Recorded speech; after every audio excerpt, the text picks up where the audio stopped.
The wise men and the wise women of our people believed that ours was not the only world in which intelligent creatures are to be found. Ours was not the only world in which the song of life is heard. The wise men with the gray beards and the wise women with the gray hair used to say this, and I heard them again and again in my long journey of initiation.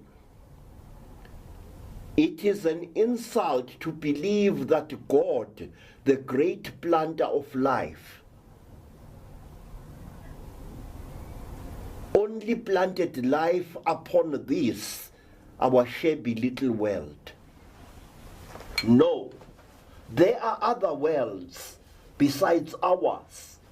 There are other worlds beside our Mother Earth, upon which life exists. The Africans even went on to describe 14 of these worlds. And these worlds are very amazing and amusing in the way they are described. It is said that most of these worlds do not have oceans as our Earth has got. Some have got huge freshwater lakes which are as big as seas, but no oceans. It is said that only 2 worlds are covered with salt water. The first one is the world of the normal, which dances around the star which white people call Sirius.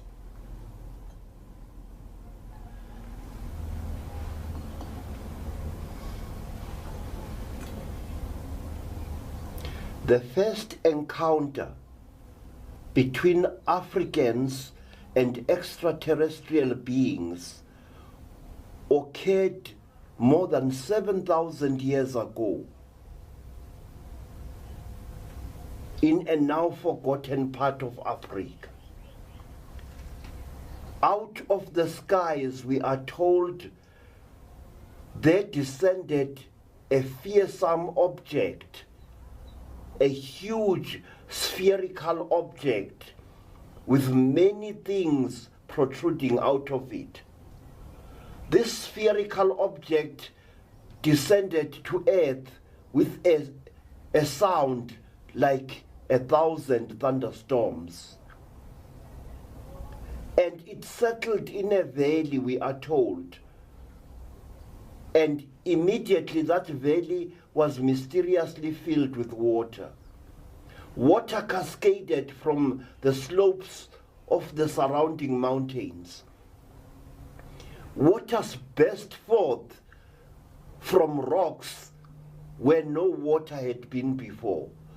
And the water roared down the mountain slopes to fill the valley in which the strange object was. It is said that a number of days went by while the object floated in this new great pool of water. The people were amazed. The people were astonished. The people were afraid. But something kept them coming to that spot until hundreds of them were gathered upon the tops of the surrounding mountains, upon the slopes, behind great rocks and under trees. It is said that a door opened in this strange metallic sphere, and out of the sphere there came a long line of strange creatures that walked like human beings, creatures that had webbed feet and webbed hands, creatures that had the faces of fishes but the bodies of human beings. It is said that these creatures walked down the gangplank very painfully. Each one of them was carrying a stick at whose top a light shone. Green lights, yellow lights, red lights, and violet lights. It is said that the leader of these amazing scaly creatures wore a crown around its head from which blazed a stone even brighter than the sun itself. And the leading creature stood on the gangplank while its followers swam in playful circles around the huge spherical craft.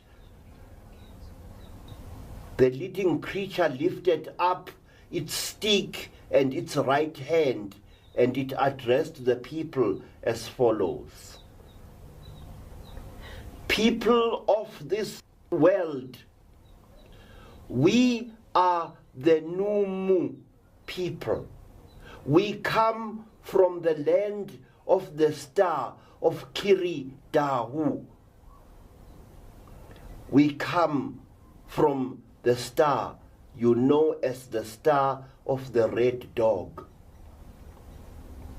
Listen to our words, because we have been sent by a very high one in a high place to make certain truths known to you.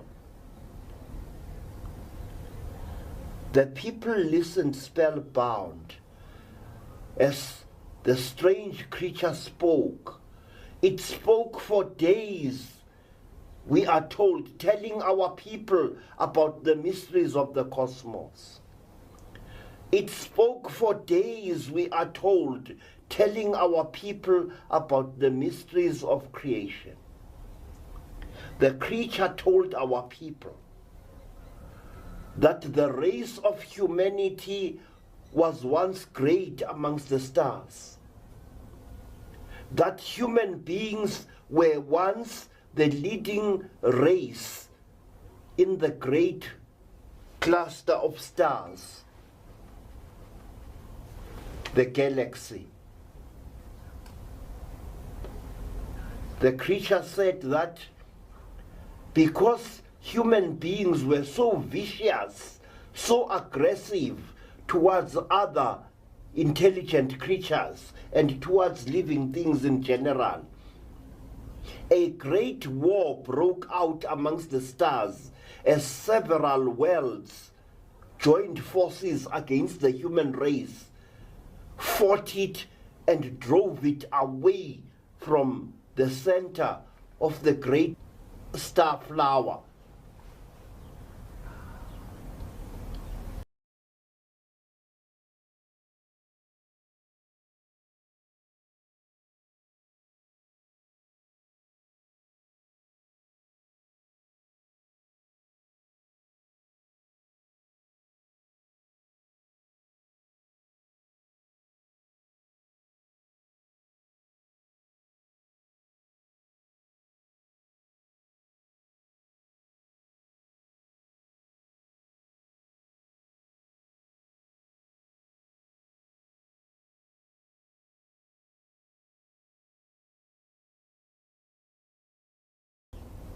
Amongst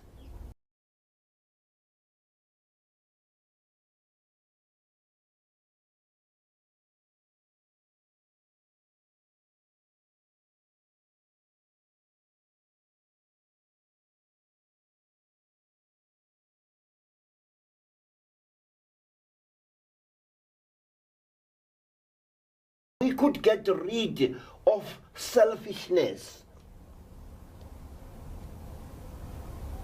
The great gathering of the star worlds would once more receive us with open arms, to take once more our rightful place in the great kingdom of the worlds.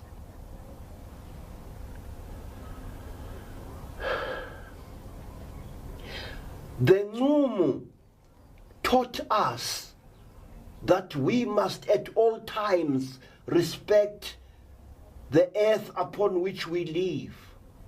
The Ngumu told us that our earth, the earth in which we live, was artificially created in order to breed and to sustain life, life which would then spread to other worlds amongst stars beyond number. The Ngumu said, "Oh, earth-dwelling brothers and sisters, you must understand who you really are. You must understand how great you are. You must understand how great you once were. And you must know that a living thing that does not spread out to the stars sooner or later dies out. And that if you do not follow us into the dark spaces above, you shall exterminate your earth and eventually shall exterminate yourselves. And the earth, which is a womb world, a breeder of life, will be once more empty of living things." It is said that after the normal had told our people all these things and many more, it did a strange and frightening thing. It produced a kind of device, and it destroyed itself with this device. In other words, it committed suicide. It fell upon the metal gangway, and the others came out and cut it up. It was cut into little pieces, and these pieces were roasted upon a sacred fire. And a number of people, African people, were chosen to partake of a strange feast in which the dismembered body of the creature was ceremoniously eaten both by Africans and by the other normal. Then the dead normal was replaced by a female normal as the leader of the expedition. And this normal female said that by this gesture do we who come from the star of the red dog seal a pact between ourselves and you human beings. By this gesture do we promise this, that if you get rid of war amongst yourselves, if you get rid of arrogance and quarrelsomeness, if you banish disease and bid farewell to hunger and poverty, then we, the normal, shall return, and we, the normal, shall take you by the hand and lead you, human beings, to the throne of the stars. The normal people were seen once and once only, and their ships never visited this earth again. We do not know why. Throughout Africa, amongst all tribes, you find this incredible story of how a strange race of lizard-like beings came to us at the dawn of time and gave us knowledge which was astonishing. These beings left this instruction that although the human being is created to look for knowledge in all its forms, the human being must under no circumstances use that knowledge to destroy the earth in which it lives. The Normo told our people that in the past many million years, tens of thousands of worlds have been destroyed in the deeps of space through the aggressiveness, the stupidity, and the rampant ambitions of the races of intelligent creatures that inhabited those worlds. Take care that you do not, in your search for knowledge, destroy the earth which is your mother, said the Normo. The Normo's words made a lasting impression upon African people throughout Africa. Africans were not the stupids that some people today believe they were. Our people had knowledge of many things that they are not today given credit for by the world. But they kept that knowledge within very strict restraints. They knew about wheeled vehicles. They knew how to make a wheel, and in the language of all tribes throughout Southern and Central Africa, we have a traditional name for a wheel. In Zulu it is called isondo, the rolling bringaniera, the rolling object that causes another object to come closer. Then why did our people not build wheels? The answer is very simple.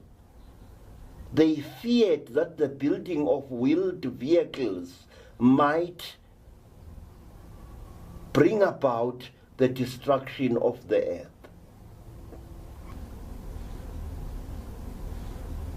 When a Zulu boy was growing up, he had to be an expert with the bow. He had to be able to use the bow and the arrow to survive in the bush. He had to be so good as to be able to bring down a running guinea fowl with one arrow at 20 paces or more. But the great laws of the Normo forbade the Zulu people from using bows and arrows in battle, even against an enemy armed with muskets and rifles, as the white settlers were. The laws of the lords of the Red Dog Star forbade us from killing our enemies with impersonal weapons. Our people knew about microscopes. This disc here has got tiny holes in it. These holes were filled with fresh water by the wise men who owned this necklace before me. And looking through this hole, when it is filled with water, at an object, the magnification is amazing. Our people could see germs. They could see bacteria. And they gave it a name, and they saw it through microscopes such as this. Now, when Zulus saw gems, they called them amagciwane, the most ultimate animals, the tiniest living animals. When the Basotho people saw gems through their water drop microscopes, they called them dinonokana, the tiny creeping tormentors. And when the Shangaan people of Mozambique and the Eastern Transvaal saw gems, they called them ntsongana, but they were forbidden by the great laws of the stars from using this knowledge in the same way that Western people have used their knowledge. You had to know certain things. You had to be aware of them. But God have mercy upon you if you tried to build them. Then you were executed by the king without mercy at all. The necklace that I am wearing now, which is known as the smaller necklace of the great mysteries, was made by a Bapedi family in the northern Transvaal just over 500 years ago. And when the blacksmith had finished making this necklace, he and his sons and apprentices were all executed by being flung down a mine shaft to their deaths. Why? Because the secret of shaping Vedite, the secret of shaping and drilling through this very hard stone, the secret of engraving the copper here, had to die with that blacksmith and never exist on earth again. Today, many nations ridicule the African as a creature which never made any contribution to civilization. That accusation is false, racist, and should be rejected with contempt. Your religion can enable you to reach the stars, but your religion also can act as a powerful chain that restrains your creativity. It was so with us Africans. We were not isolated from the rest of the world. Traders came to Africa in ships and they traversed Africa in land vehicles. In caves in the Sahara Desert are shown paintings of men riding chariots. Wheeled vehicles were no stranger to us Africans, but we were forbidden by our religion from building them. The people of Africa have been coexisting, really coexisting, with alien beings from the stars for tens of thousands of years.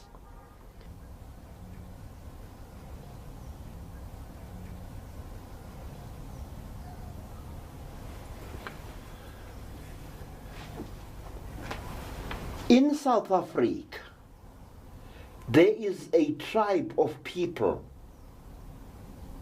who are known as the Mandebele people.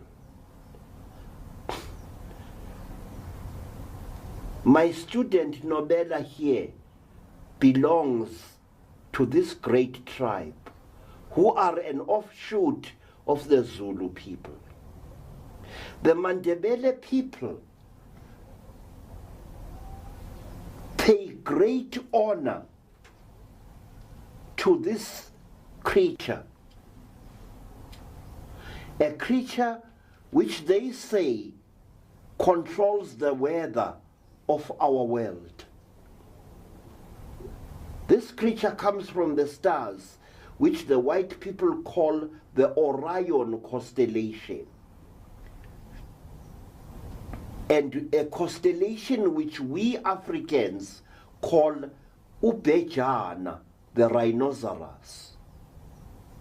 The Mandebele people say that on wells in that constellation dwell these sacred women who are known as the Amagalube or Amagulube. One other people which honors these people from the stars is a very interesting race of people whom you find in the Zambezi Valley, people who are called the Bantwana people.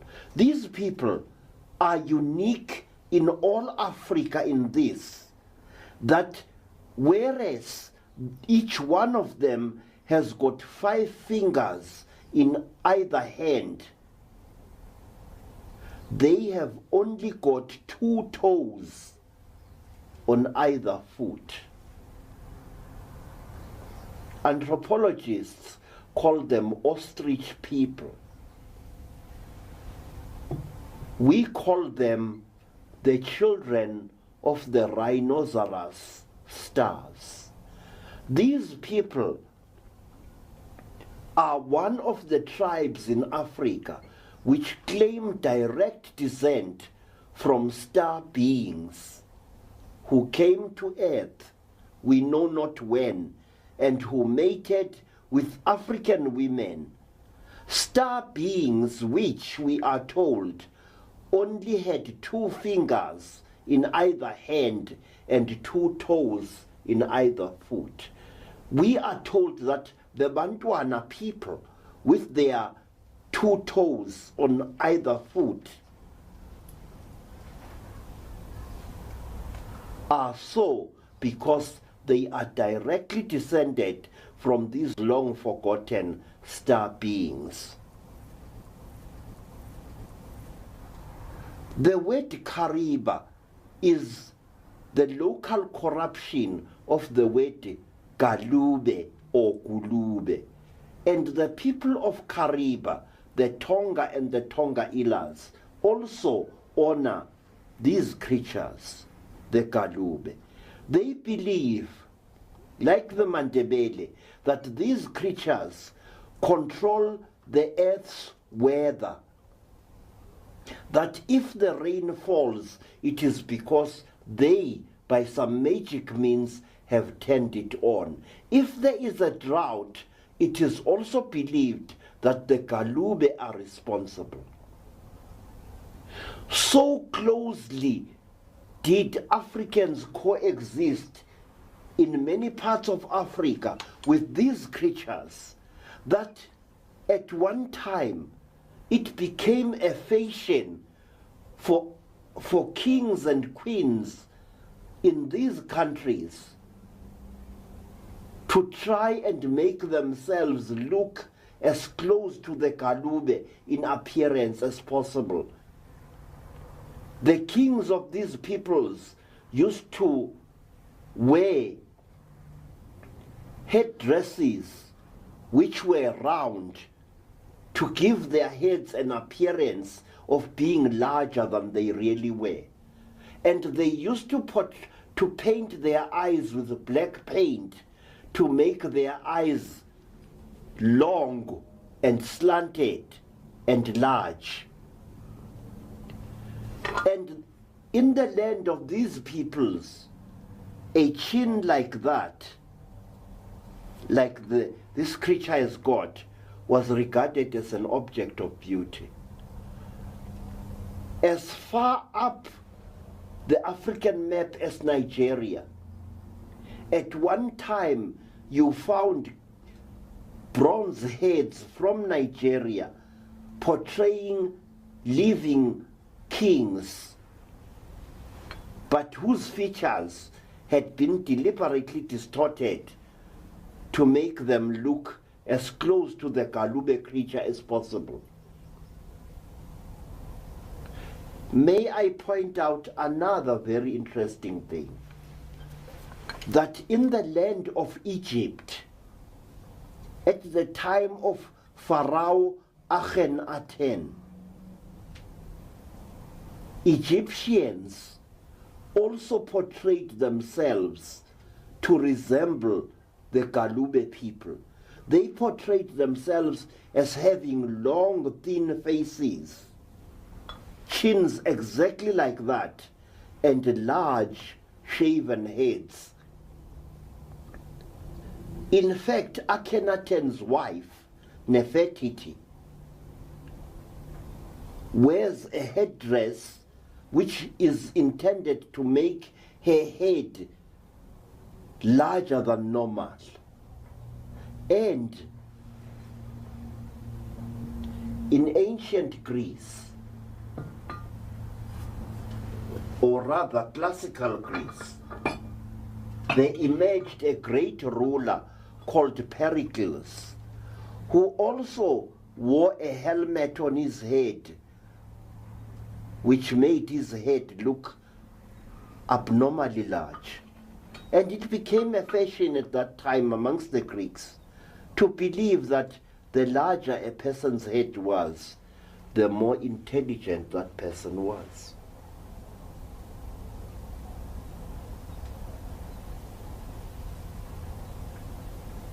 Our people say that whenever we need rain, we must direct our prayers towards the Orion constellation.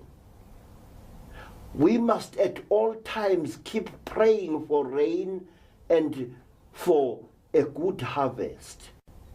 Because the moment we stop praying, the sacred Galube women will think that we no longer need rain, that we have reached that stage of our development when we no longer need rain at all and no longer need to eat food.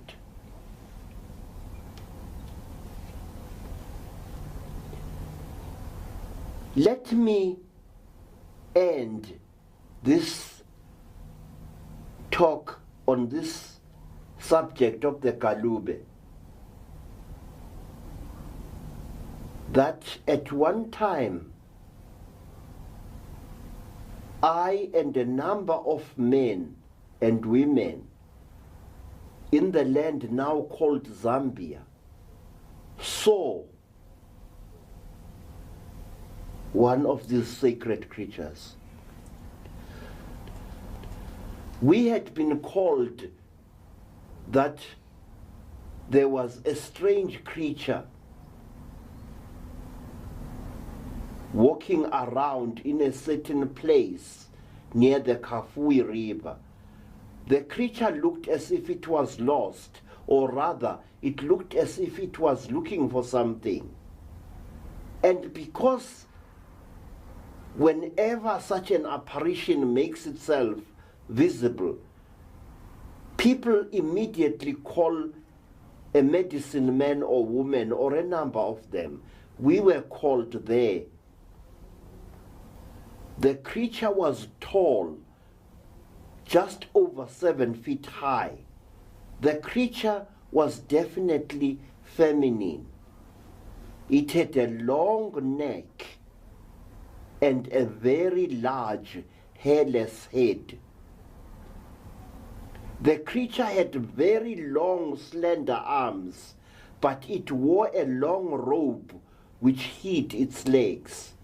and it moved with a strange gliding motion across the landscape from one clump of trees to the other one.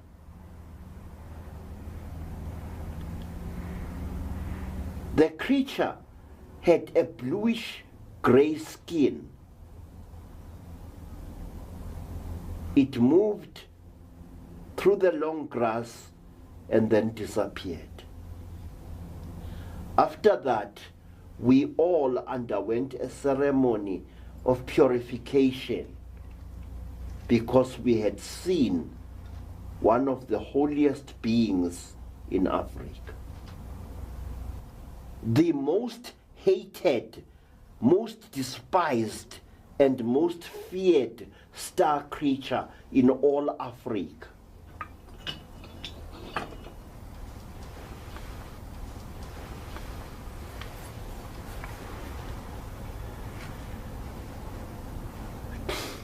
This is the Mhondoruga.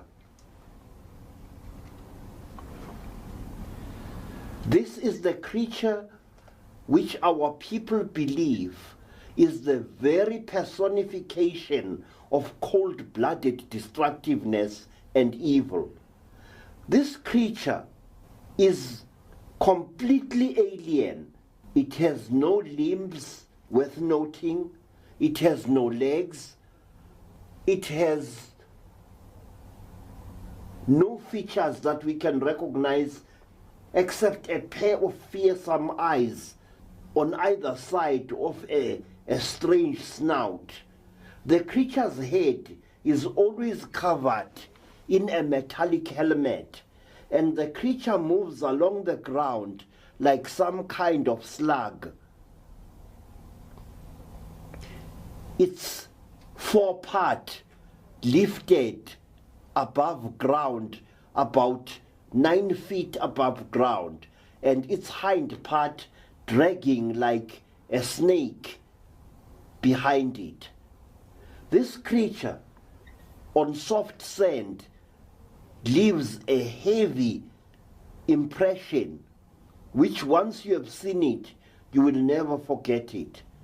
The creature is very heavy because where it has moved on soft sand, it leaves a mark, and I've measured it, a groove exactly 18 inches deep. This creature is utterly merciless.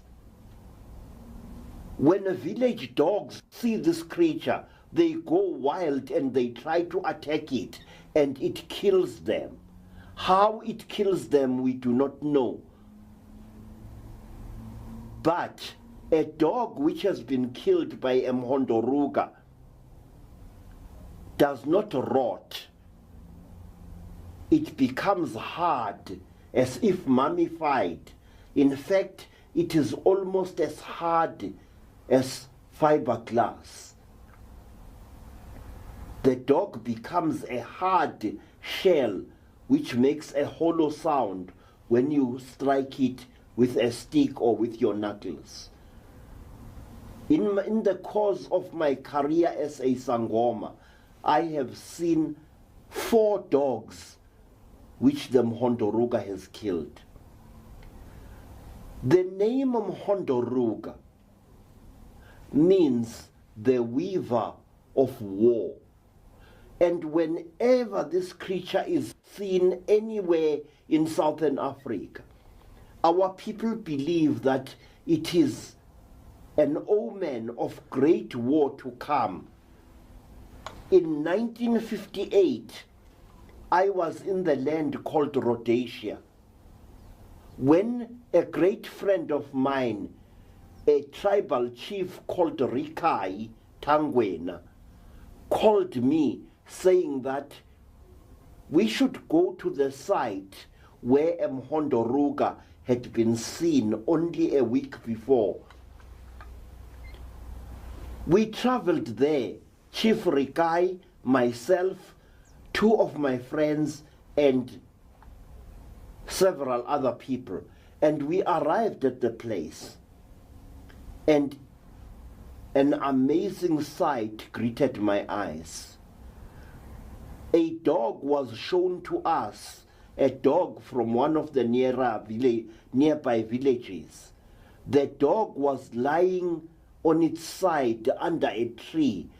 The dog was completely hairless. It was dead, and its body was as hard as a board.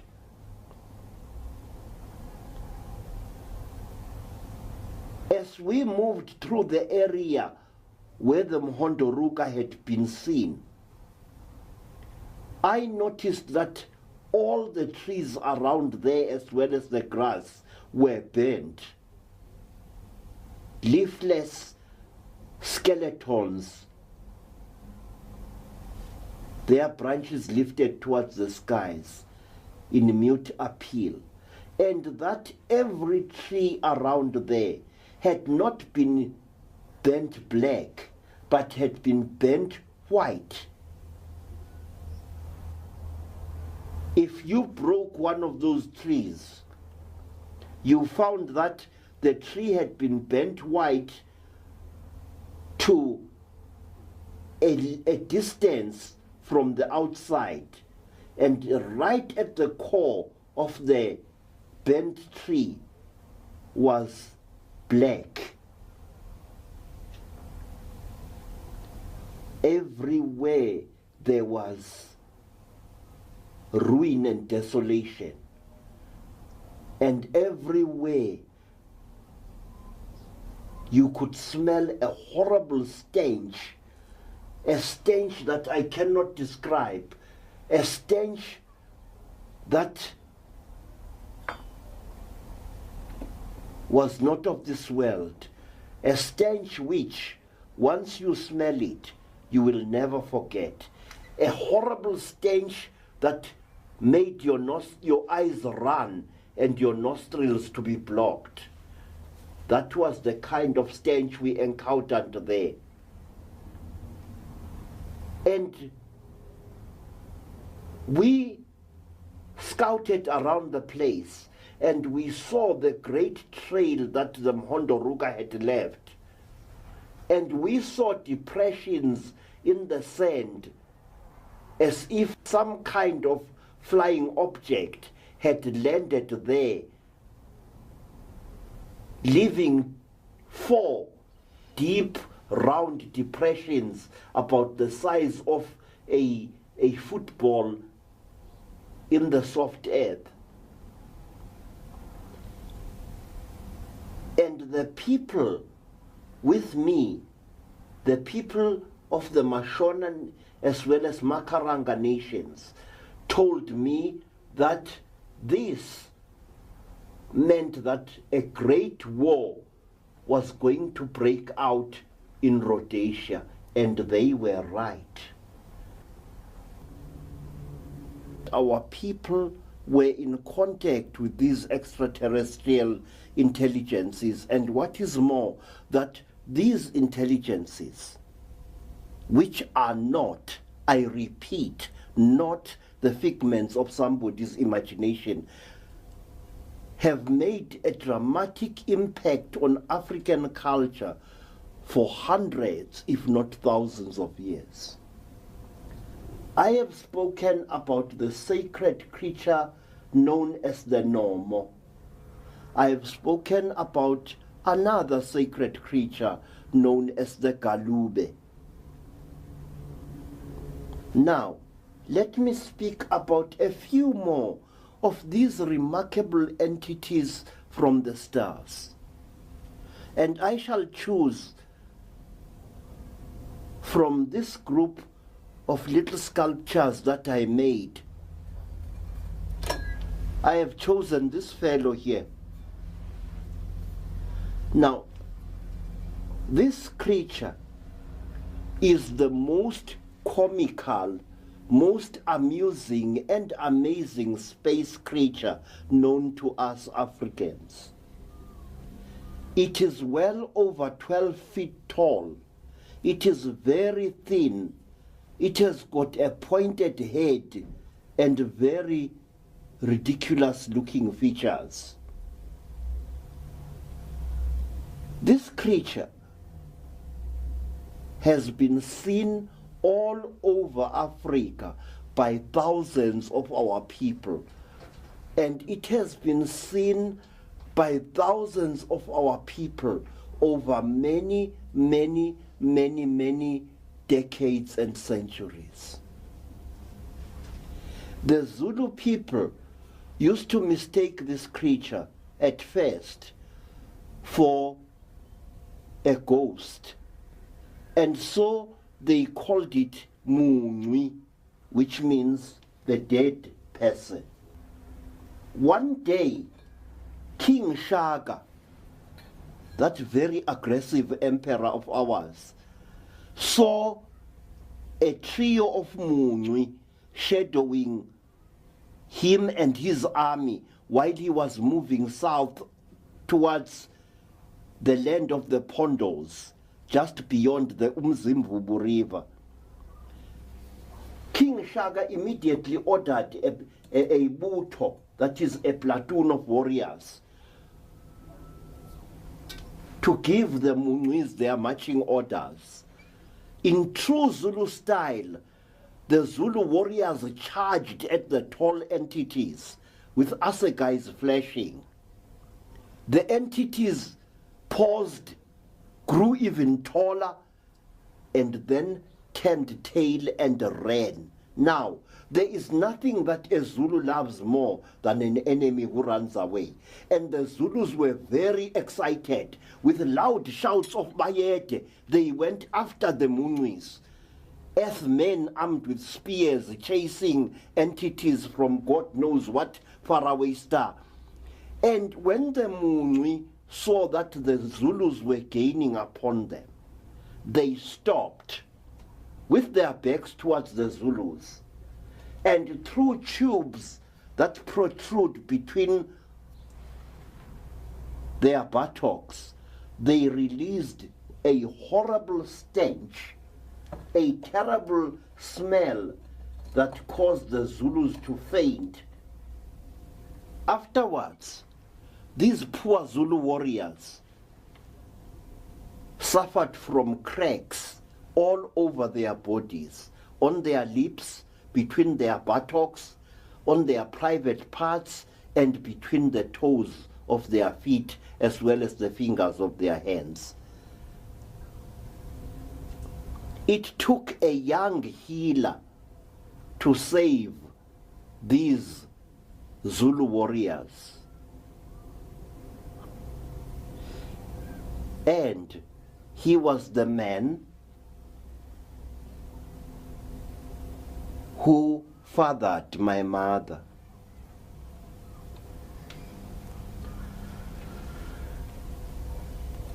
Another name for the Mungwi is Umkhungatega, which is a Zulu name for gawking idiot, because that's exactly what these creatures are. They stare at you like idiots, and when you move towards them, they show you a clean pair of heels.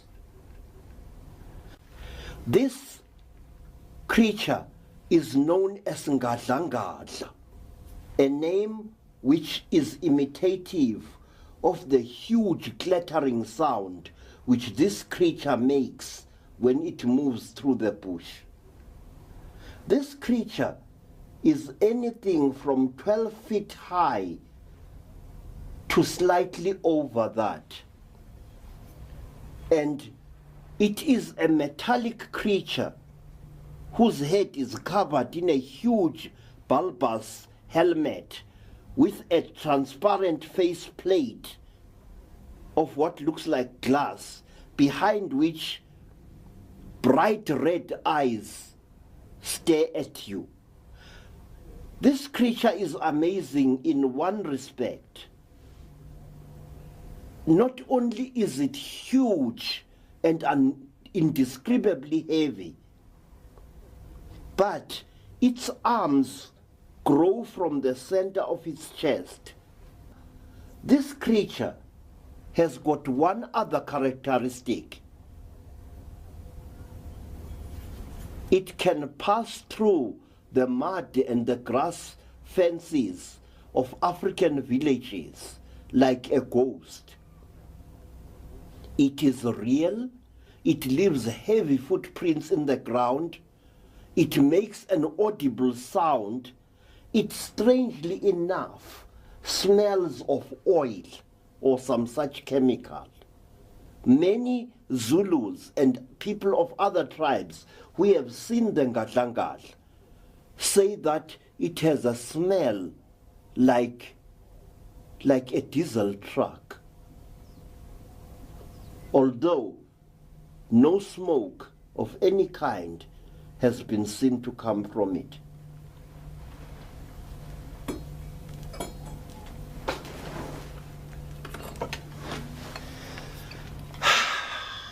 Meet Chimombe, the man of iron. One other extraterrestrial being that has been seen in Africa hundreds of times. This creature here has the distinction of being worshipped in many African countries as a god, but it is a space-faring entity. It looks for all the world like a cross between a robot and a battle tank. Its head reminds one of the turret of one of the war tanks of the Second World War. And its body is made up of heavy metal with many joints which move with a faint hissing sound. In Nigeria, they call this entity Ogon. In parts of Central Africa, he is called Nguguni, the Lord of the Blacksmiths. And in the land now known as Zimbabwe, Nguguni is worshipped as Chimbi or Chimombe, and his shrine is in the Zambezi Valley.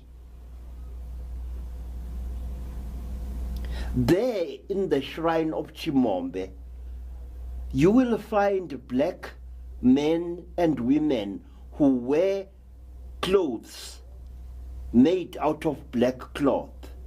And in olden times, these people used to accept gifts of rolls of black cloth from all people who visited the shrine of Chimombe for any reason. If the priests of that shrine do not trust you, they will show you a piece of metal, a twisted rod of metal which has been driven into a piece of wood, and they will tell you that this is Chimombe. But if you are a traditional healer, a black medicine man or woman whom they trust absolutely, they will fetch from a secret hiding place in the bush the real object which they are the guardians of. This is a piece of metal about half an inch thick and about the size of both my hands placed this way. The piece of metal, and I speak as a person who does metal work of all kinds, the piece of metal that these priests showed me after I had stayed in the shrine of Chimombe's vicinity for a number of weeks and had earned the trust of the priests, is like no metal I've ever seen on earth before. It has a strange soap-like quality. It is silvery red in color if you scratch it, and it is unbelievably heavy. Its structure is very dense, but on several sides it appears to have been fused by great heat. And when you ask the priests there, what is this piece of metal? They will tell you that one day on the southern bank of the Zambezi River, a craft from the stars crashed, killing all its occupants. And that as the craft crashed, it exploded, and bits of it were flung in all directions. These bits disintegrated and bent away on falling to the ground. But this piece, which they are the guardians of, was catapulted from the explosion and fell into the water on the edge, on the sandy edge of a part of the Zambezi River. And the tribes people of that time, so many hundreds of years ago, recovered this bit of crashed starcraft, and they kept it in a hidden place as a sign to whatever gods may have been inside that craft, that we are keeping your memory alive in our minds. We shall worship you even though you died in an explosion of flame. That is the story of the shrine of Chimombe. Now, I wish you, honorable friends, to meet a very friendly gentleman from beyond. This being is slightly shorter than the average human being. It is completely encased in a metallic suit which is of a golden color or a silvery color. The eyes have a strange slanting characteristic, and there is always an odd harmonica-like object stuck to the front of the creature's helmet. There are other attachments too upon the creature's suit, and many people who have been very close up to this creature, people all over Southern Africa, attest to the fact that this creature has only 3 fingers and a thumb in one hand, not 5 fingers, as is the case with us.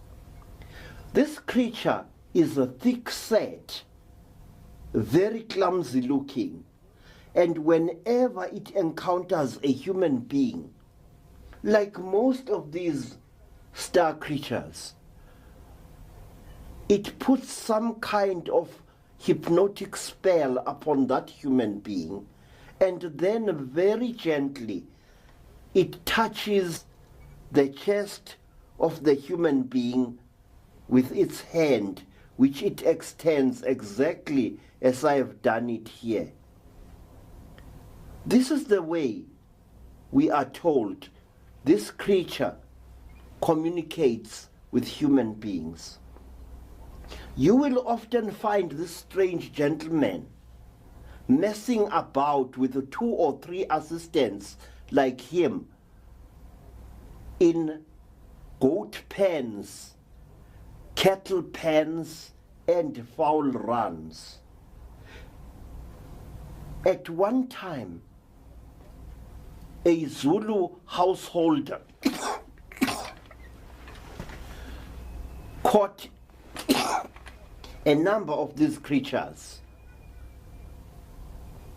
and having enclosed one of his cows in a cage-like structure which they were moving backwards and forwards, up and down, as if taking measurements of the cow for some reason. After that, the Zulu told us that cow of his disappeared while grazing with other cows in the bush about a month after this incident and was never seen again. These creatures are often seen also stealing eggs in African villages. They seem to be very interested in the eggs of domestic fowls. Why this should be so, I do not know. But this is something that I have encountered many times in my career as a Sangoma, that strange humanoid metallic entities with spherical heads are often seen stealing eggs in African fowl runs. This creature is known by the Zulus by the comical nickname of Ndeiza, which means Lord Big Round Head. And one tribe in Transkei knows this creature as Mvondini, which means ugly fellow. Now, wait a minute. Many mysteries occur not only in Africa but in other parts of the world, and so connect two separate or more continents together. In Australia, Australian Aborigines portray again and again a creature more or less like this. A creature with large friendly eyes, no mouth, head and shoulders and legs, and they call it a Vonjina.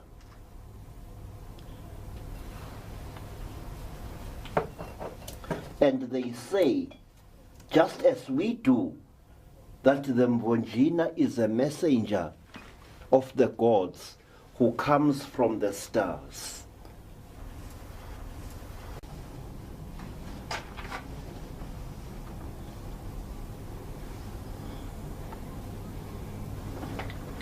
Yeah, yeah, oh, yeah, ooh, yeah, yeah, ilelio, moo, yeah, yeah, yeah, yeah, yeah. Ay lelio Cairo, yeah, yo, oh, osio, yeah, yo, ilelio Cairo, oh.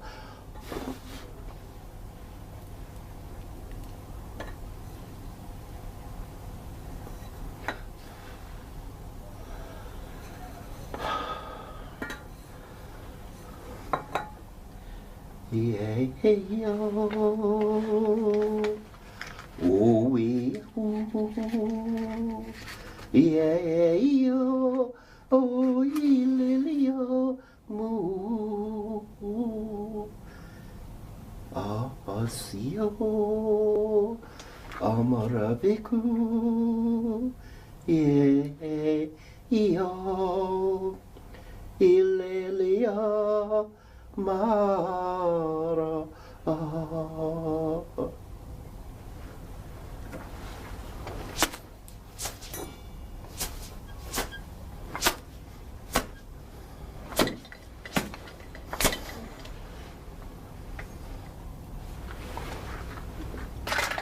yeah, yeah,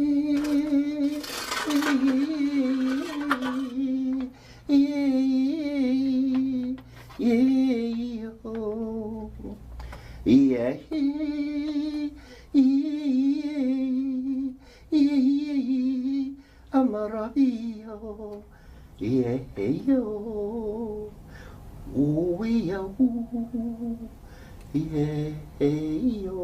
oh, ilelia,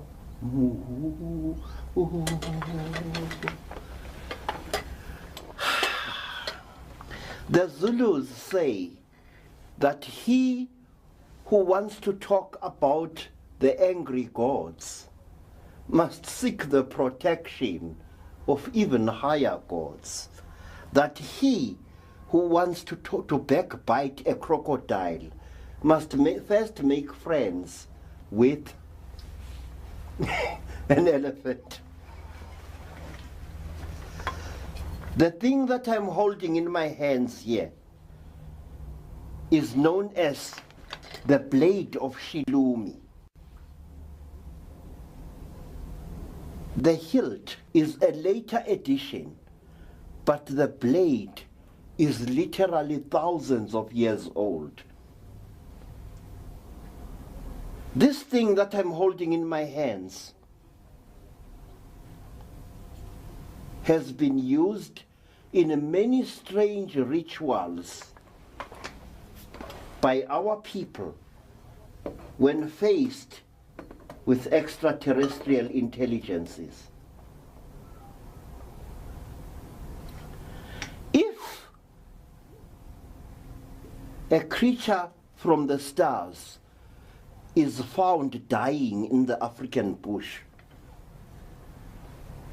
the law says you must finish it off with this and send its soul off into the great void for reincarnation. One other name for this blade is the blade of Nanana, the warrior goddess who came from the stars at an unbelievably ancient time to fight great battles for African people against demonic entities from the star that white people call Alpha Centauri, which star we call Liitlo Lapiri, the eye of the hyena or the eye of the wolf. But that is another story. I want to issue the following warnings based firmly upon traditional law. When you see a creature from the stars, you must never show fear. They are not like us. They mistake fear for aggression, and they will hurt you or kill you. People in Africa, people overseas,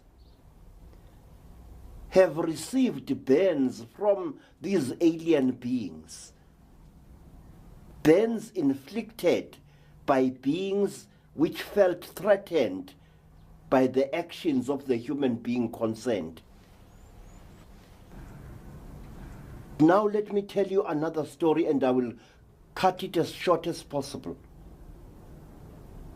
There was once a young woman in the land of the Venda people. Her name was Nevulana, which means little rain or rain shower. Nevulana was a widow, and her nasty-tempered mother-in-law repeatedly accused Nevulana of having brought about the death of her husband, the old woman's son, through witchcraft. So, very soon, Nevulana found herself an outcast in her village. And she found that she had to do most of the things that she needed for her daily life survival on her own, other women refusing to help her. It was the law and the custom in those days that a widowed person was to receive all kinds of assistance. Water was to be fetched for her, wood was to be found for her, and if she had a little child, as Nevulana had a little baby, the baby was looked after for her when she had to go away for any reason. But Nevulana was hated by the community. First of all, because she belonged to the Balemba people, and the other people belonged to the Vavenda people. She was a foreigner in her own land, rejected by her own people. One day we see Nevulana walking through the bush all on her own, carrying her baby boy strapped to her back in the African fashion. In one hand, Nevulana carries an axe, and in the other hand, she carries a rope of cowhide. She's going out to gather firewood, and she wants to bind the firewood together into a bundle and then place it on her head and carry it back home. It was an ordinary day like many others that she had known. A gentle day, a breezy day, an early spring day. The bush was green and smiling. The grass was tall, and animals were grazing all over the landscape amongst the trees. The smell of undestroyed Africa was all around. The birds were singing. The butterflies were fluttering amongst the wildflowers. We see Nevulana, a short, powerful little woman with a round face, as beautiful as the moon. Her head is shaven because she is a widow. She wears no ornaments on her arms and around her neck and on her legs. She just wears a string skirt through which her powerful thighs reveal themselves again and again as she moves through the bush.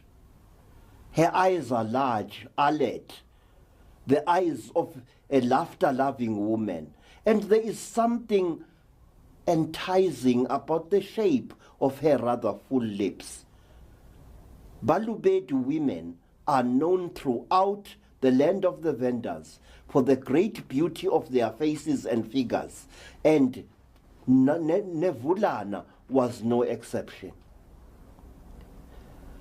In the far distance, Nevulana saw an old tree, a dry hardwood tree which was slowly dying. She wanted to climb up that tree, chop down some of its branches, and tie them together for firewood and take them home. So she saw a rock under a green thorn tree, and she removed her baby from her back, and spreading the tarry baby carrying skin on top of the rock, she laid her little fat son to sleep upon the flat rock, and then she strode away towards the old dry tree, and very soon she was about to swim after it like a little ape to cut down the branches when a puff adder was in front of her. Its terrible hissing, sending a sound of menace over a wide area. But Nevulana was a true daughter of Africa. She was not frightened of a snake like a puff adder, deadly though the snake is. In her hands, she held her dead husband's battle axe, and with this weapon, she made short work of the puff adder. With one skillful throw, she struck the snake just behind the head, completely decapitating the reptile. And then, without wasting another glance upon the dying monstrosity, she was up the tree and she was hard at work chopping down branches from the dead tree.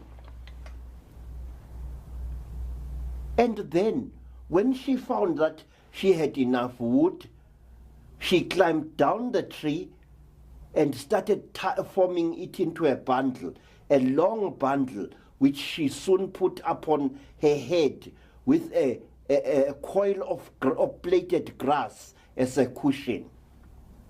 We see her coming back from the old tree, moving like a goddess through the long grass. We hear the swish of the grass and the song of the birds all around her. She moves. We see the sweat upon her face and upon her breasts. We see the glimmer of sweat upon her shoulders. She walks through the long grass towards her baby. And then, what is this? The cry is wrung from her lips, and she throws down the bundle of wood, and she stares at a strange spectacle that is taking place under the green thorn tree where she had left her baby. Her baby boy is sitting up, all 1.5 year mischievous bundle of him, and he is playing, but he is not alone. He is playing with one of the most fearsome creatures that Nevulana had ever seen in all her life. The creature looks like a human being. It has a bluish-gray skin. Its head is round like an egg, and its eyes are unbelievable. They are large and round, like clay cups out of which old men drink marula beer. They have large split pupils like those of a cat. The creature has got no nose practically. Its mouth is nothing but a little slit above a pointed chin.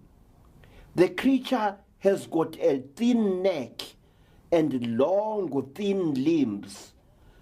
It is covered from head up to neck in a material that gleams in the sunlight. And it is wearing footwear of some kind. And it is playing with the little vendor baby. These two very dissimilar creatures are playing with a number of bright stones upon the flat rock. And they are as happy as two fishes in the Zambezi River. Nevulana screams with shock. She dashes forward to snatch her baby away from this little demon that she sees sitting on a pointy backside facing her child. She must get her child away from that thing. And as she moves forward, a hand restrains her. A long, bony hand, bluish-gray in color, with claw-like nails. A hand whose skin gleams like that of a reptile of some kind. A hand covered with tiny, tiny scales like a little fish. A hand whose fingers have more joints than those of normal human beings. Nevulana nearly fainted when this long alien hand was placed upon her shoulders. But she was a true Balobedu woman. She overcame her fear and spun around to face a tall creature, certainly a female, with a huge head like that of a large clay pot, smooth and hairless, large round eyes, bright yellow with split pupils, stared at Nevulana. A mere mockery of a nose with tiny nostrils, a slit of a mouth in which the vendor woman could read no expression. "Who are you?" cried Nevulana. "What are you? Let go of me." A voice spoke in Nevulana's mind. The voice said, "My sister, please allow our offsprings to play together. I know that you creatures of this world are dominated by fear, but see, your baby and my baby do not fear each other. Please allow the children to play. Do not disturb them. Come." The alien creature put a long arm around Nevulana's ample waist and gently but firmly led her away from the two playing children. There, both mothers, an earth woman and an alien from God knows what star, stood watching as the children played. And when the children had played to their satisfaction, when both of them were fast asleep side by side upon the skin spread upon the flat rock, the alien woman moved like a sinuous reptile to claim her baby, her long purple robe swishing through the grass. One long alien leg with two knees, and not just one, revealed through the slit of the long robe. The woman said, "Mother of this world, please now claim your child. But please keep the stones which come from my world with which our children had been playing. And perhaps one day, when your people have overcome their fear and distrust, we, the women of Kere Kaure, shall come back to your world, and our children shall play in peace with your children." "Stay well," said the alien woman. She moved through the bush, a tall, sinuous form, moving with a strange clumsiness, as if she was not familiar with walking. And soon she had disappeared from view. There is a lot more in the story of Nevulana to tell, but let me tell you simply this, that after this happening, Nevulana took the stones with which her child and the alien child had been playing to the lord of the nation, the chief. And the chief decreed that this object should be made an object that commemorates the vessel in which the alien woman had arrived on this earth aboard. And inside this box, enshrined for all time, are the stones with which a child of the Venda nation and a child from a distant star played peacefully together in Africa. My friends, this is not a legend. This is a true story. This necklace that I'm wearing here came from the descendants of Nevulana. When people started burning elderly people to death in the land of the Vendas, A wise man fled to my home in Soweto, carrying this necklace and other precious things with him.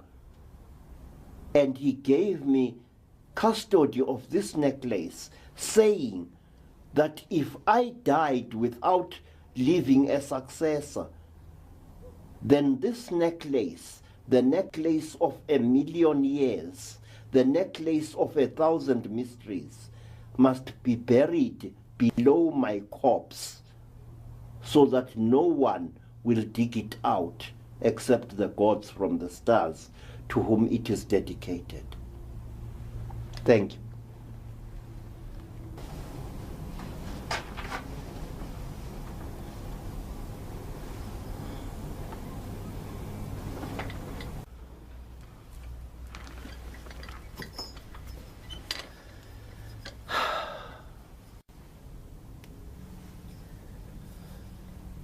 I want you, my friends, please, to have a look at this gentleman here. He is one of the well-known star entities which I forgot to mention earlier in our talk about the many tribes of alien beings that are often seen upon our earth. What are these creatures doing? Are they visitors? Are they guardians and protectors? Or are they warders looking, overseeing a prison full of criminals? I do not know, and I will never claim to know. All I do know is that our people were right when they said that there were many other worlds. They counted 14 of them that swim like lost fishes in the dark sea of space, worlds in which living entities exist, entities which often visit our earth, entities of various kinds, ranging from the most grotesque to the most bizarre, from the most beautiful to the most fearsome. This is a very huge creature known by the Zulu people as Isifufufu. This creature looks like a moth or a bat. It is a humanoid creature with arms and legs, but the arms are at the end of very long wings. And this creature is often seen flying across the landscape in places like Transkei and also in places like Natal, in the Natal Midlands. And whoever sees this creature at close quarters is soon stricken blind. A cruel, painful blindness in which the eyes run with water and sometimes pus. This creature has got the body of a human being, the face of a strange moth-like creature, and it wears boots, which means that it comes from a civilization where people, if you can call them that, wear footwear of some kind. Impressions of this creature's boots have been seen on the sides of tarred roads in several parts of South Africa in the last 50 years or so.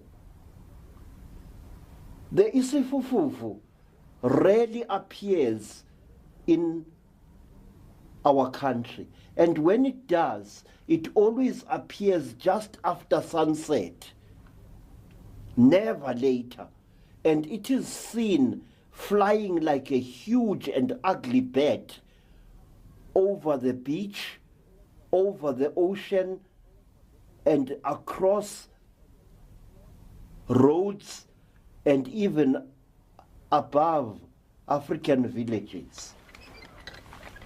It has never been known to approach human beings, and it has never been known to harm human beings, except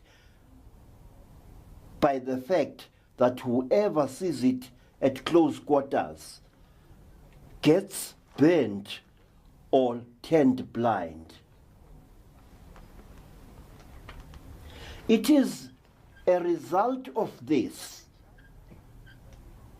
of what the Sifufufu does, that there grew a belief amongst our people that he who sees God or a god close up will be stricken blind. Now, lastly, let me tell you about another extraterrestrial creature, the most well-known creature in South Africa, a creature whose name is almost on everybody's lips in the black communities. That is the Togoloshe. The Togoloshe's name, Togoloshe, means the creature with a bony ridge over its head. Because a Togoloshe is a short, hairy, humanoid creature with a face that looks like that of a very nasty-tempered teddy bear. Its eyes are a fiery red, and it has got very long ears, pointed like those of a caracal wildcat, and running from the Togoloshe's forehead above its eyes, right over its head to the nape of its neck, is a sharp, bony ridge, which it is said will cause the death of anyone touching it. The Togoloshe is extremely aggressive. It loves to waylay and beat up men who walk about at night, and it loves to use the man's own walking stick to beat the stuffing out of him. The Togoloshe loves children. It reveals itself to children and is often found playing with them. But that is as far as the Togoloshe's good behavior goes, because it loves nothing more than to sexually assault and even to rape women. Throughout Southern Africa, in urban as well as rural areas, our people raise their beds almost 3 feet high above the ground on bricks and on paint tins filled with earth. The reason for this is to avoid being molested by a Togoloshe, to protect the sleeper from mischief done by the Togoloshe. Though why any self-respecting Togoloshe would fail to get at its victim on a bed, I do not know. But what is interesting is this.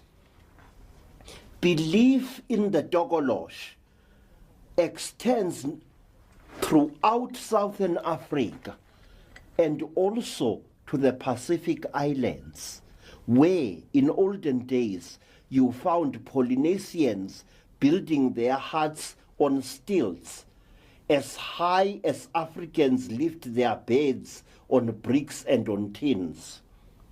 And when you asked the Polynesians, why did your ancestors build such houses?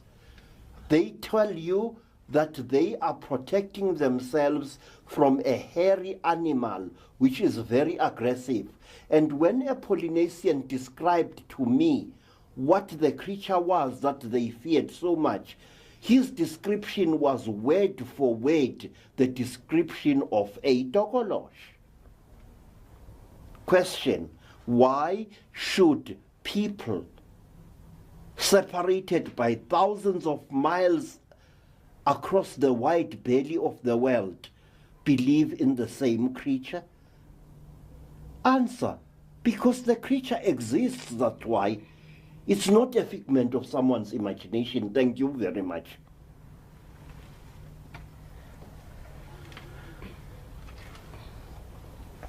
Our people say that tokoloshis are in themselves not mischievous, but they become evil, especially when they get under the influence of a sorcerer who then uses them to terrorize people. And in the course of my career as a Sangoma, I have met many people, some of them sporting severe injuries, who said that they had been injured by a tokolosh. And sometimes this injuring by this creature had occurred in front of many witnesses. A person who has been molested by a tokolosh becomes completely mad for about a year or so, and then the madness disappears. Many times, more times than I care to number, in the course of my career as a healer, as a Sanusi and a Sangoma, I have encountered many men and women, some of them sporting quite severe injuries, who had been injured by the entity that we call the tokolosh. The tokolosh always appears after a sipuputega craft, which white people call a flying saucer, has been seen in the skies above the community. Tokoloshes always turn up then in all their aggressive glory. And at certain times, a tokolosh will go out of its way to inflict injury upon children, especially children who have reached or about to reach puberty. A tokolosh will terrorize a whole boarding school full of girls or boys, scratching their backs, inflicting injuries upon the children on their thighs, on their backs, and on their faces and stomachs, injuries that look for all the world as if the children had been scratched by a very aggressive cat. Usually, the scratches show that the creature which inflicted them had 3 fingers on its hand. And when we were young as children, we were often scratched this way on our heads, tufts of our hair torn off, leaving bald spots, and our bodies itching all over from mysterious scratches which needed urgent herbal treatment to cure, otherwise they turned very, very deadly, septic and deadly. I remember in the year 1946, a community of black people was terrorized by an entity which was known as Mapunapuna, the Naked One. Mapunapuna was a tokolosh with a huge round head and an enormous penis, and he made himself visible to women and to girls, scaring the wits out of them, happy to see them run. What happened to Mapunapuna and where it went, I shall never know. But very recently in South Africa, another extraterrestrial entity known as Pinky Pinky had put in an appearance. And these entities always put up an appearance at certain times when dramatic events are about to take place in the country. I do know from experience that whenever there is there are several sightings of a Togolosh, there is always trouble of some kind in the offing. There was a rash of Togolosh sightings and terrorization just before the Second World War. There was another just before the Durban riots of 1949. And there was another rush of such happenings before the tragic events of Sharpeville in March 1960. And let me tell you this, that just before the Soweto riots of 1976, two Mhondoruka creatures were seen moving through the long grass on the edge of Zola Township, which is part of the great Soweto Township complex. These creatures were seen by over 20 people, some of them residents of the township and some of them mere passers-by. And they were seen in broad daylight in the late afternoon just before sunset. And the sighting lasted almost the greater part of an hour.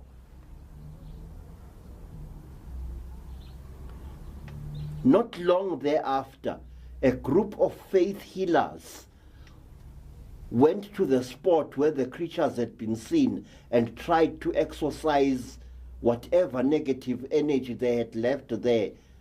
And a very amazing thing happened. The moment the people stepped onto that place, they went crazy. They started behaving in an illogical and totally insane way. Men removed their trousers and started dancing in the veld.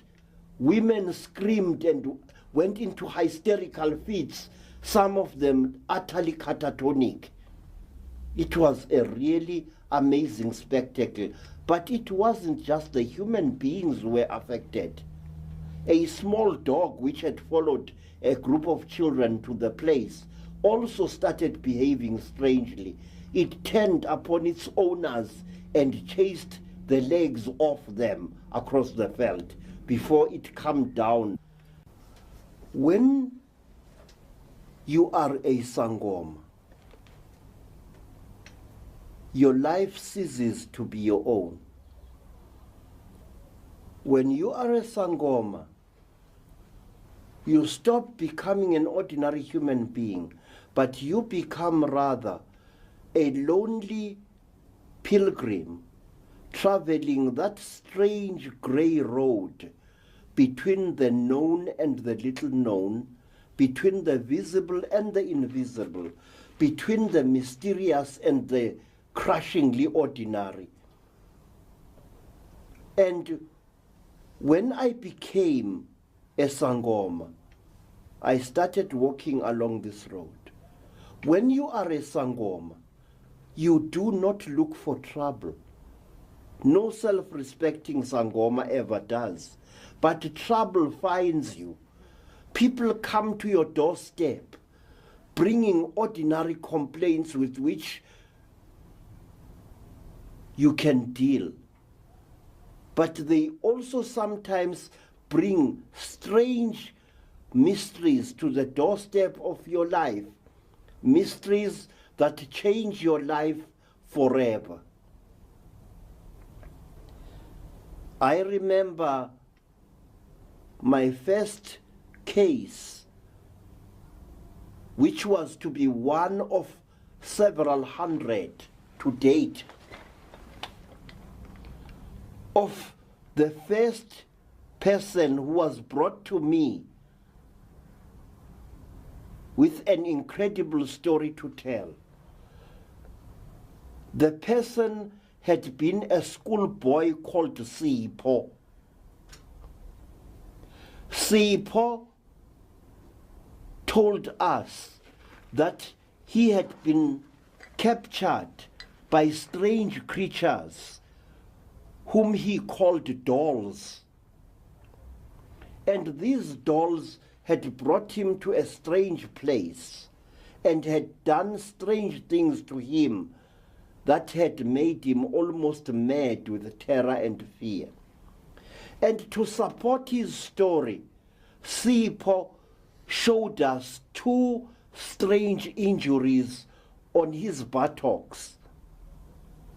These injuries were depressions in the young boy's flesh, as if flesh had been mysteriously sucked out by some means, leaving the skin intact but caved in to form a depression. I remember studying Sipho's injuries with great amazement. I had never seen anything like this in my life before. But I was to see many more in years to come. People who told a strange story of how they had been taken by strange creatures and cruelly tortured and molested, and then returned back to their homes as if nothing had happened. Some of these people had been kidnapped while going to work. Some of them had been kidnapped after many a drunken binge in a neighboring village or homestead. Some of these people had been abducted while carrying on with their daily duties in the veld. I remember a woman who had lost her job with a farmer who employed her because she had suddenly disappeared from the labor gang while they were out in the orchard reaping oranges, not far from the town of Zebediela in the Eastern Transvaal. The woman had disappeared for a number of days, and she returned with an unbelievable story to tell. She returned with her sanity almost lost and with a number of injuries identical to Sipho's in various parts of her body. And furthermore, this poor woman complained that she had been raped. And to support her story, when I asked a female Sangoma to examine her, the Sangoma found that the woman's female organ inside had been severely lacerated, as if some kind of instrument had been used on her. This woman also suffered from nose bleeding in one nostril only, and she was indeed in need of urgent help. And I thank God that I was able to help this woman and others who had come before and those who were to come after her. But I was always wondering exactly what it is that happens to these people and why it happens to them.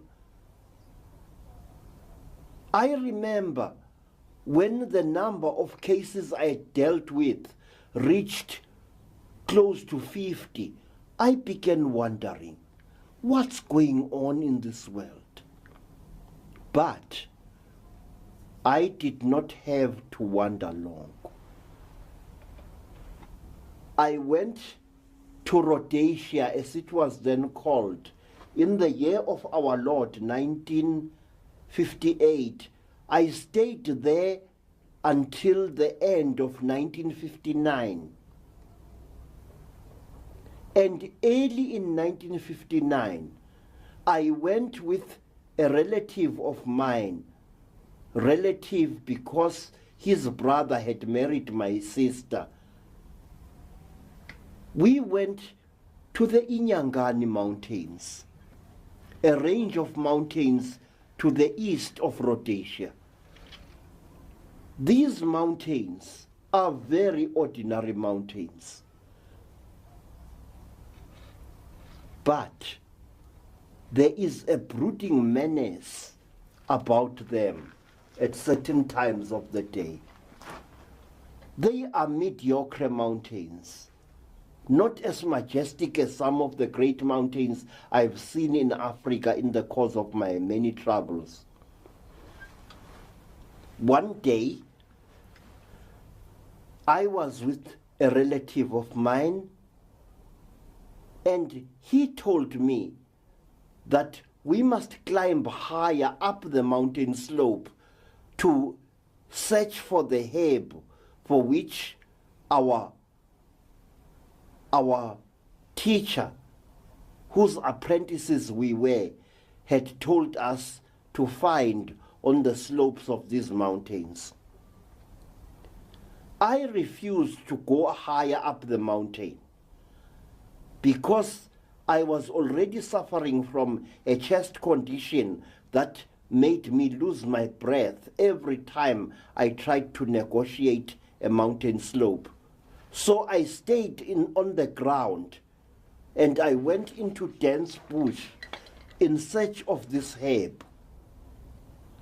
I saw a clump of this herb not far away, and I made a beeline towards it. I never reached it. A strange blue mist fell all around me. It was like a blue haze, a bright blue haze that seemed to fill the whole land all around me. For a few amazed moments, I looked at the landscape through this strange, shimmering blue haze. And what happened afterwards, I do not know. I regained consciousness to find myself lying upon what looked like a metal working table, a smooth table of grayish silvery metal, of the type that engineers and metal workers work upon. But this table was like no table I'd ever seen before. It was more like a counter, such as one would find in a supermarket, but it was of solid metal through and through. I was lying on top of this thing, and I was naked. And the fact dully registered in my mind. It was as if I was under the influence of some kind of drug or spell, in that I observed all these things with a strange detachment. I was just lying there on the table, not moving a muscle. I was on my back. And then all around me was this strange haze, a turquoise blue haze, or a curtain of transparent turquoise blue material. I do not know.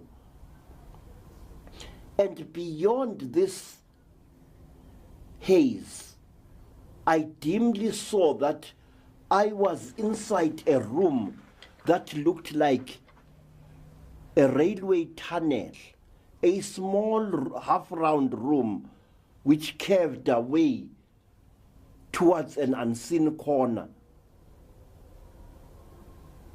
This room was so small and so low that although I am a short person, my head would have reached almost to the roof of this very confined space.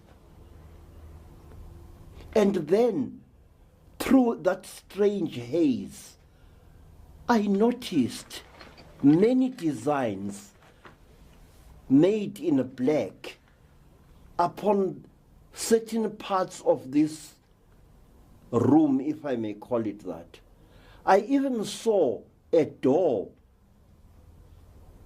partly hidden by the curvature of the place in which we were. I was.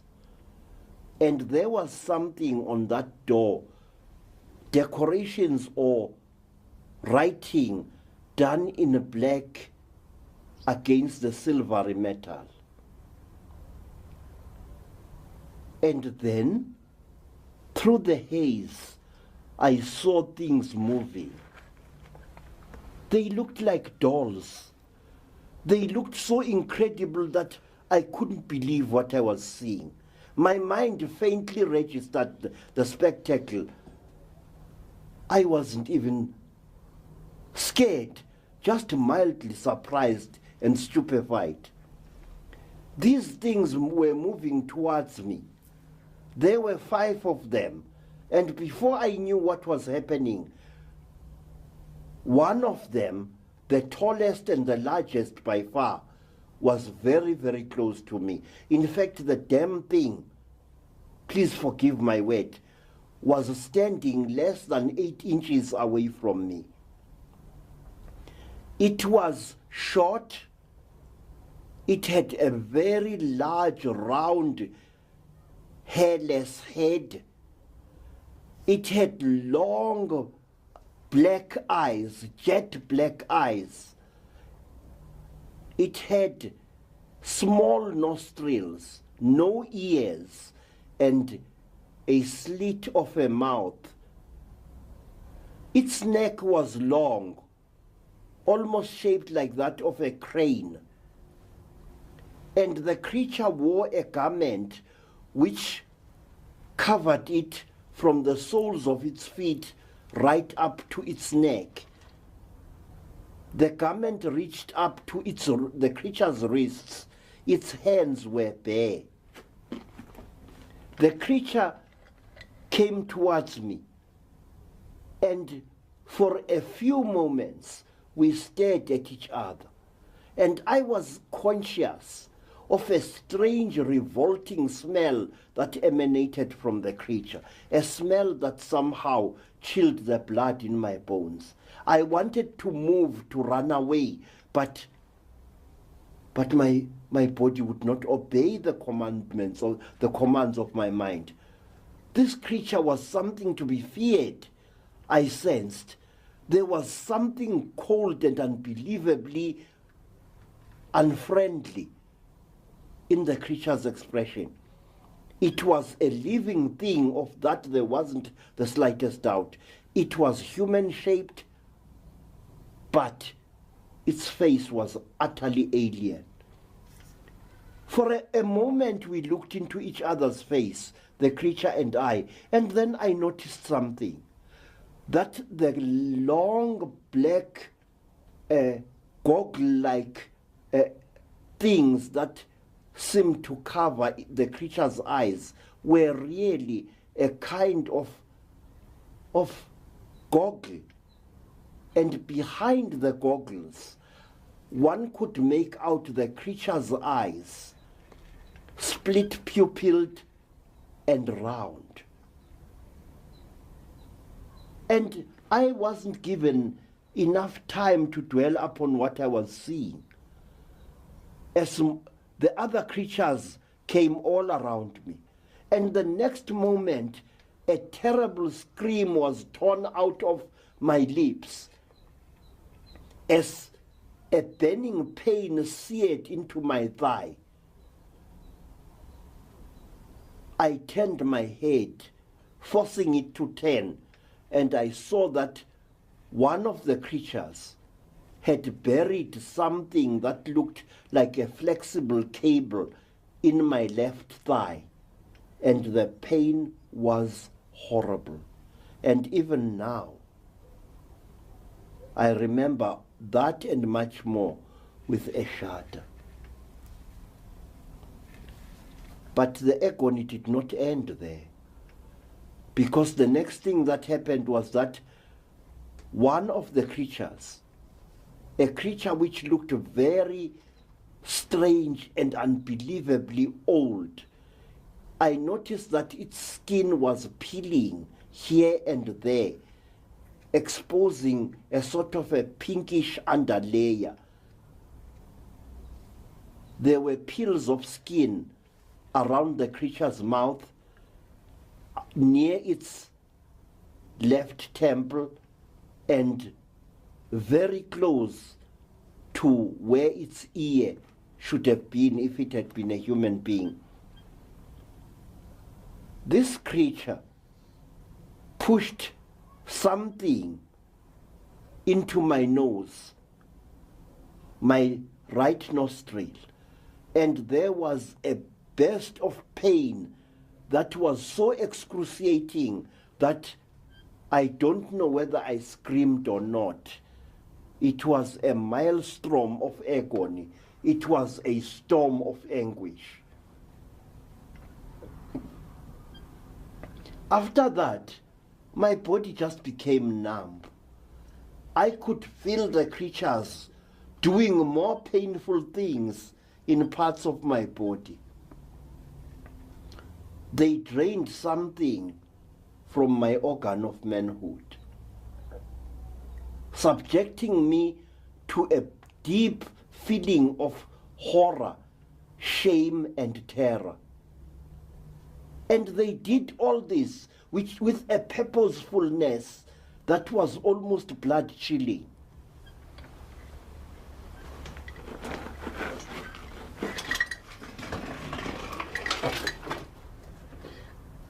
And I remember screaming and crying out for my mother. And the creatures didn't care what I was saying. They took absolutely no notice of what I was undergoing. To them, it was as if they were doing a job, like surgeons dissecting an ugly monstrosity on some table. To them, it was a duty of some kind, a duty which was attended by a desperation and an efficiency that was literally out of this world. I remember, after what seemed like an eternity of hell and pain, I remember that the leading creature placed its hand upon my mouth, patting my open, screaming lips again and again, none too gently, as if to say, please shut up, you stupid ape. Can't you see we are busy? There was, if I could have read only a trace of expression or compassion in those cold, grayish-blue alien faces, I would have understood. But their faces were totally unreadable, and they said nothing. They only seemed to communicate with each other in a series of squeaks and rattling sound and hisses. I remember that in the group there was one of them which took my attention more than all the rest. This creature was wearing a grey silvery garment. But that was not all. It was also wearing a recognizable cap with a visor, a cap of the type that schoolboys used to wear in some schools, a round cap with a little peak like a duck's beak in front. I noticed this and it amazed me. What were these creatures? And when the tallest of the creatures finished petting my mouth, I assumed stupidly that my agony was over, but it was not.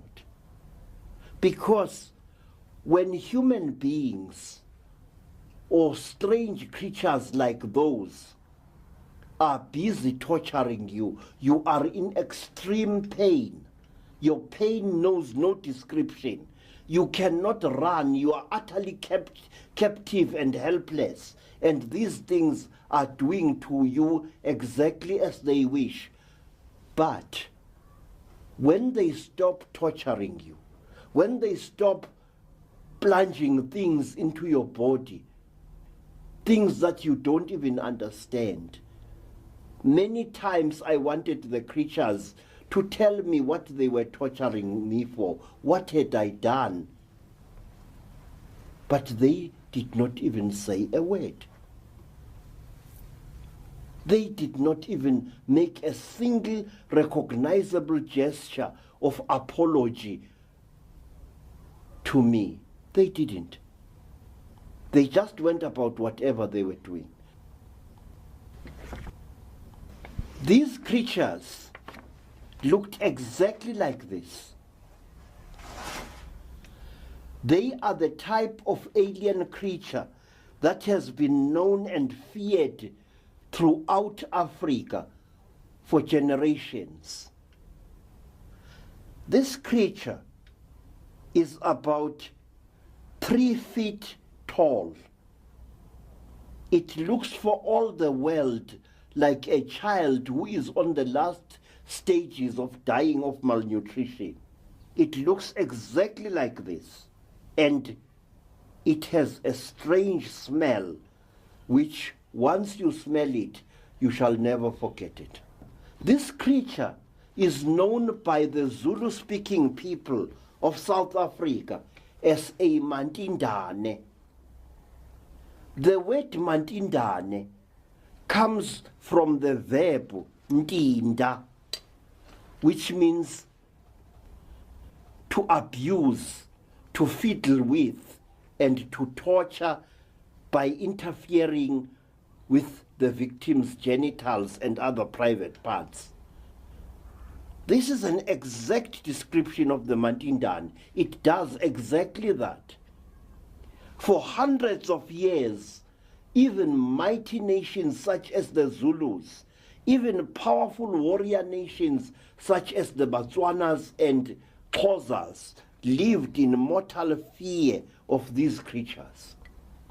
Whenever a Zulu army went out on the warpath, Zulu warriors used to wear a strange cup-like device over their private parts under their loinskins.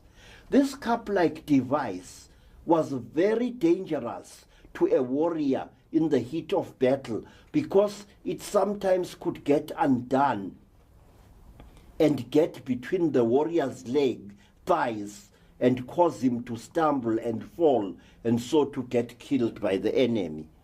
But the Zulus were so afraid of having their semen stolen by the Mantindane that they found this type of inconvenience acceptable, rather than that they should face the trauma of having things done to them by these beings. There is a huge tradition involving the Mantindan, the tormentors of the human race. But let me tell you this. Mantindanes are so real that you actually can eat one. And Zulus sometimes crack a joke. When you have done a Zulu a very great favor, the Zulu will sometimes say to you, "My friend, I don't know how to thank you. I should rather slaughter a Mantindane in your honor." Now, that strange statement hides an actual practice which is still being carried on in many parts of Southern Africa today. If a Sangoma finds a dead Mantindane in the bush, that Sangoma must invite his or her closest friends to a ritual feast on the dried flesh of this little monstrosity.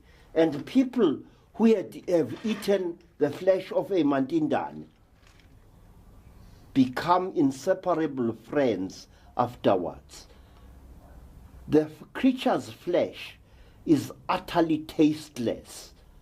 It tastes for all the world like soft cardboard to which a little salt has been added.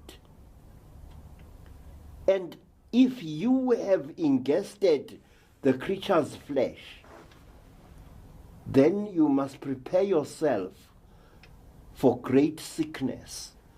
A terrible rush will erupt all over your body. Your breathing will be hampered. Your heart will beat with great difficulty. And for a few hours or 2 or 3 days, you will suffer unbelievable agony with your skin itching, numb, and burning as if you have caught smallpox. And you will come within inches of death itself, an agonizing death. And after that, you will be overcome by an unbelievable ecstasy, an ecstasy that no words of mine can describe.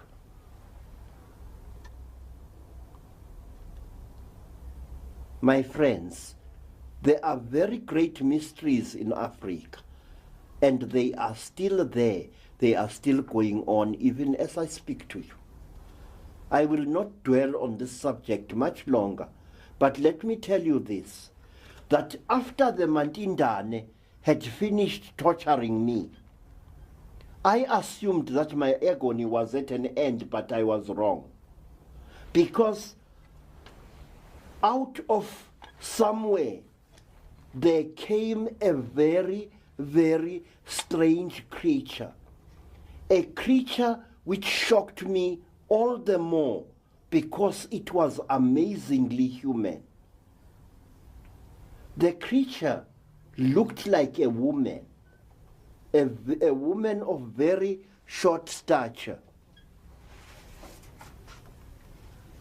a woman with unnaturally golden hair which looked as if it was made of fine metal wire. This woman had designs or tattoos of some kind on her forehead and on her chin and just below her neck. This woman looked like a white woman. And this is what I found particularly frightening. And I would rather not tell you what happened then. Let me accept this, that it was a trauma that even now has never been expunged from my soul.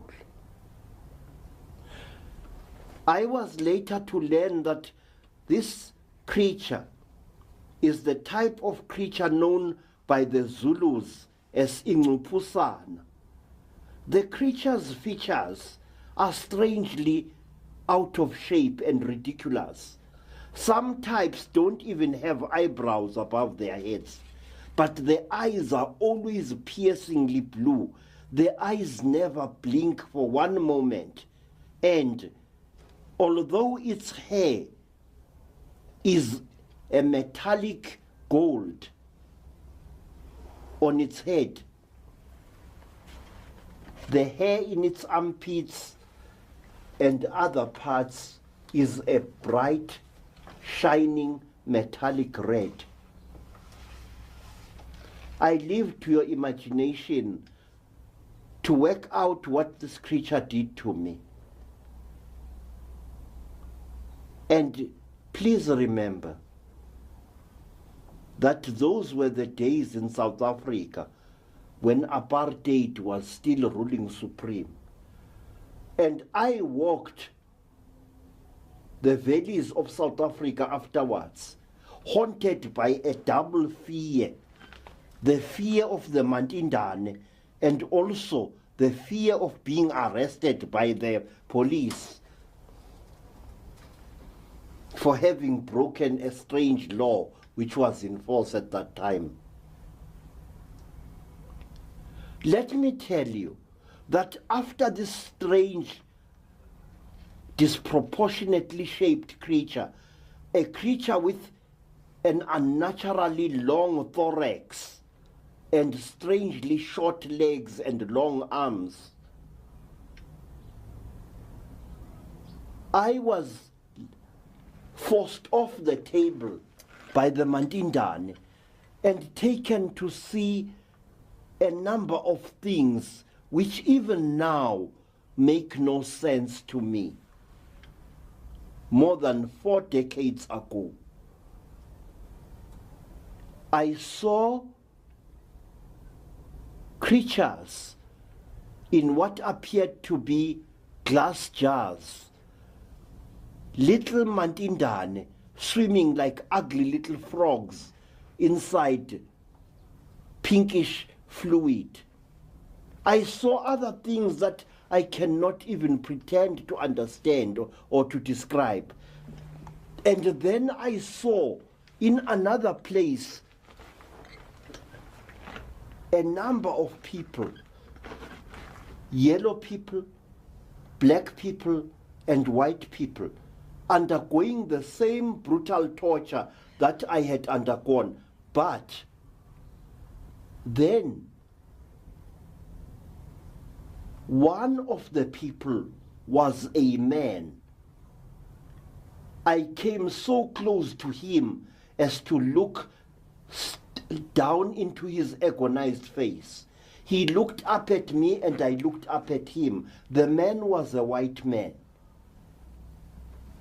And some years later, round about 1963, I was walking the streets of Johannesburg when a white man suddenly grabbed me by the shoulder. I thought I was being arrested. The white man said, "Hey, stop you."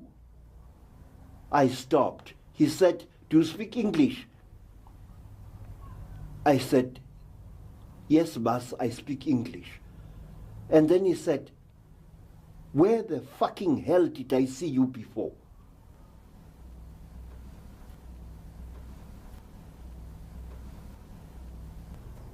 "Where did I see you before? Where?" I said, "I don't know, boss." He said, "Listen, don't bullshit me, man. Where did I see you before?" I said, "I don't know." He said, "Were you in Rhodesia?" I said, "Many times, boss." And then he looked at me for a long time, his lips trembling. It was obvious that the man was on the very brink of total insanity. There was a wild look in his gray eyes that chilled me to the core of my soul. His lower lip was trembling and there was spittle on it. And then he pushed me away. And as he walked away, he said, "Stupid kafir, we were in hell together." Those words shall ring in my mind for as long as I live. Stupid kafir, we were in hell together. On the corner of Elof and Marshall Street, in the year of our Lord, 1963. The white man recognized me just as I recognized him. We were in hell together. It was one of the strangest events of my life, but many more were to follow. After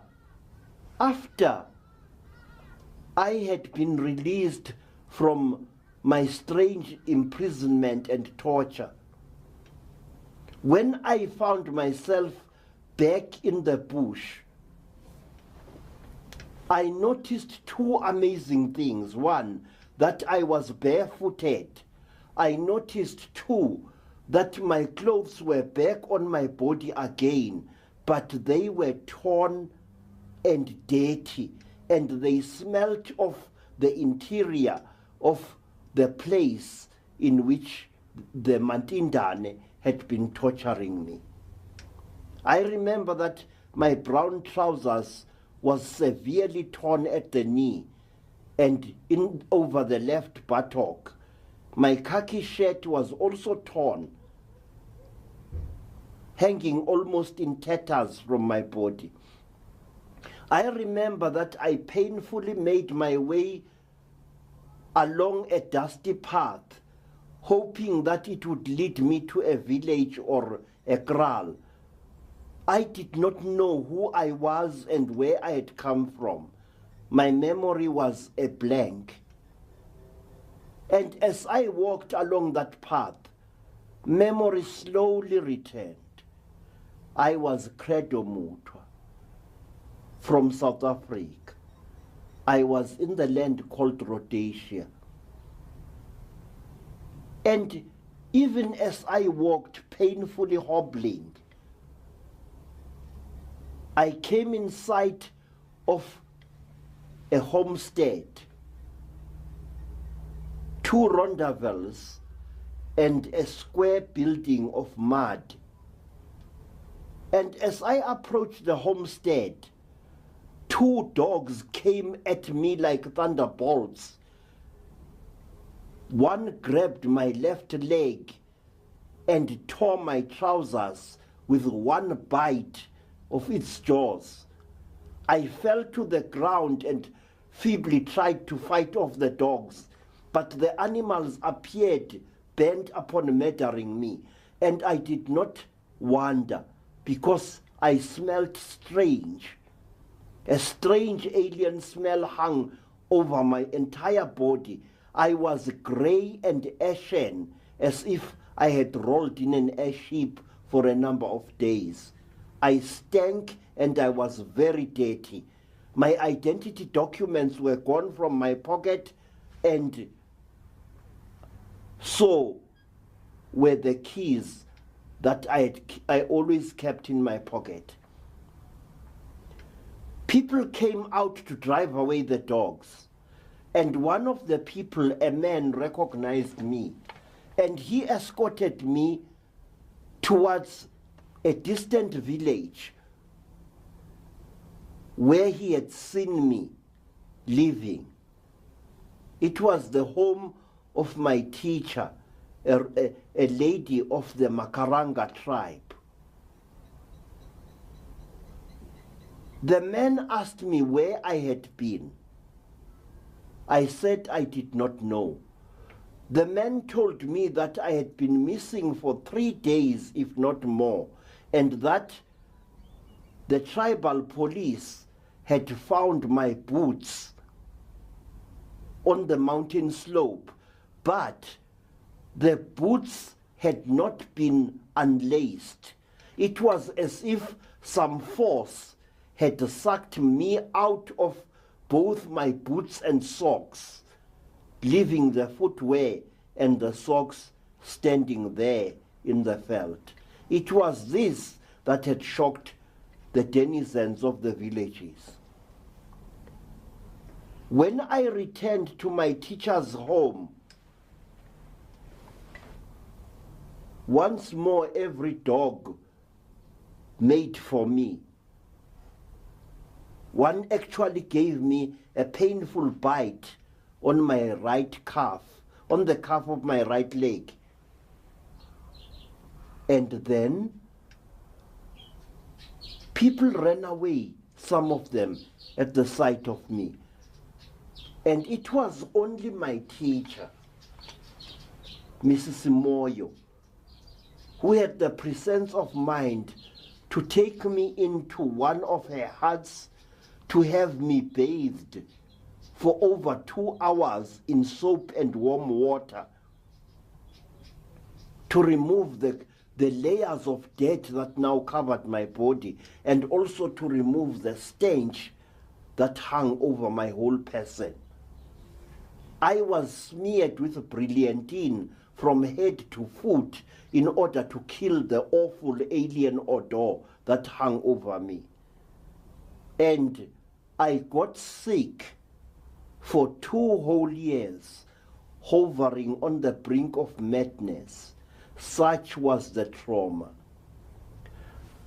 After my horrible experience, I was to meet other people who had undergone similar experiences. Black men and black women who had been through hell and back, and who carried marks as proof of their awesome experience, who carried injuries to testify that the words they were talking were true. Women got mysteriously impregnated and then mysteriously aborted also. People were captured again and again and yet again. And in me also, storms were brewing. It appeared as if these Mantindane creatures were bent upon following me through wherever I went. I could say more, but I leave that for others to tell when I'm gone from this earth. But let me tell you this, that there is no glory, there is no glamour, there is no sanctity in being captured and tortured by a Mantindane. People who say that these creatures speak to their victims telepathically are telling cheap lies.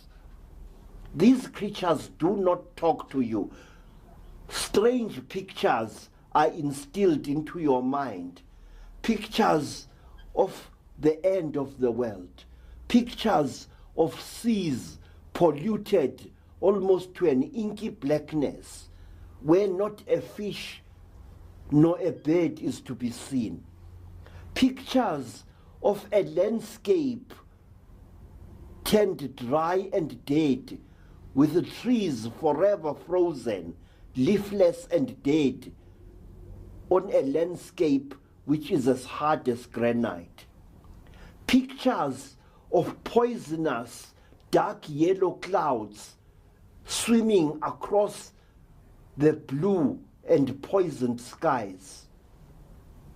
Pictures of mountains denuded of all life. Pictures of dust swelling where green things bloomed centuries before.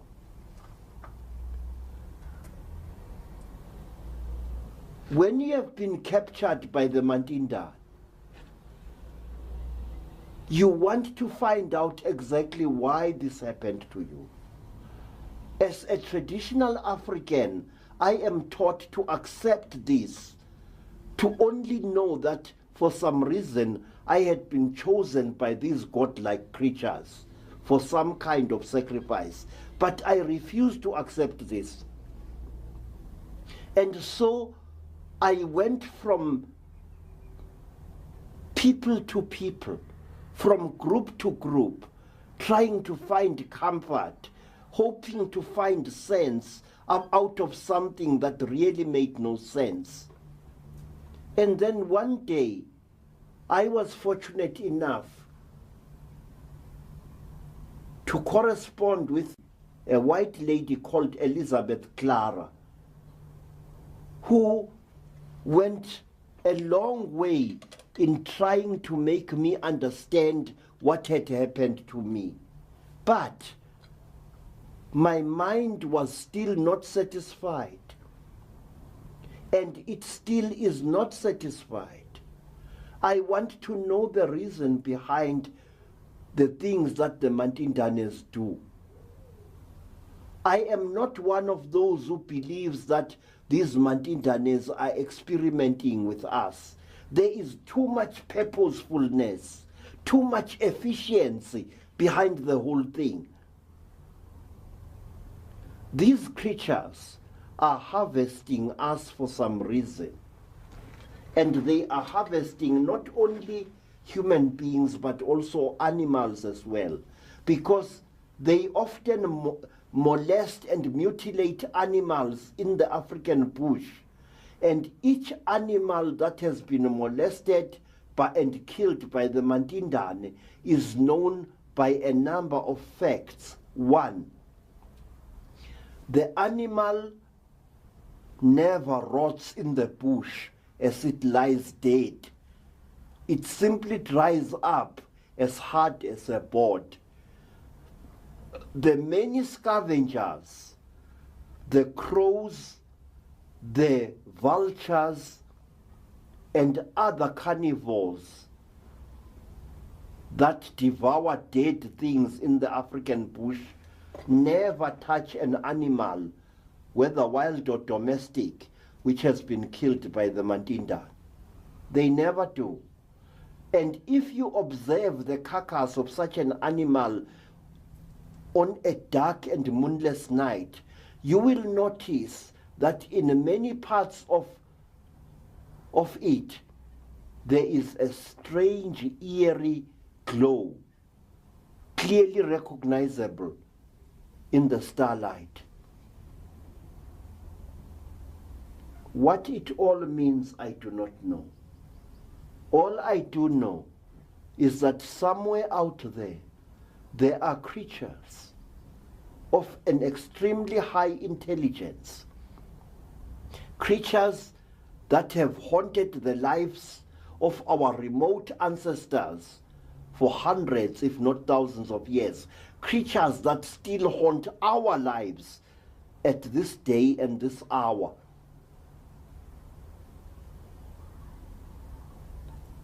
My friends, as a result of several years of experience, I would like to advance this argument. The Mantindane creatures do not come from any star or star system in space.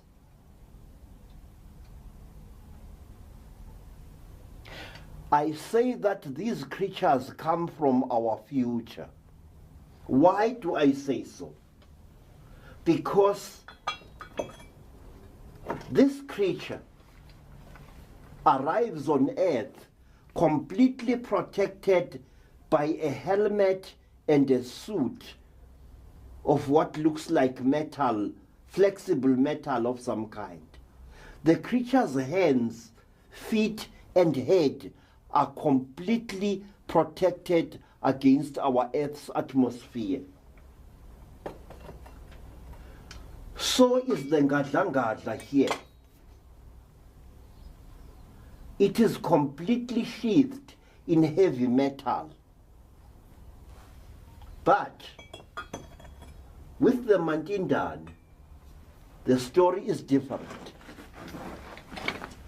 Mantindanes have been seen out in the open many times, their heads completely bare and their hands bare to the wrist, completely unprotected by any material or metal whatsoever.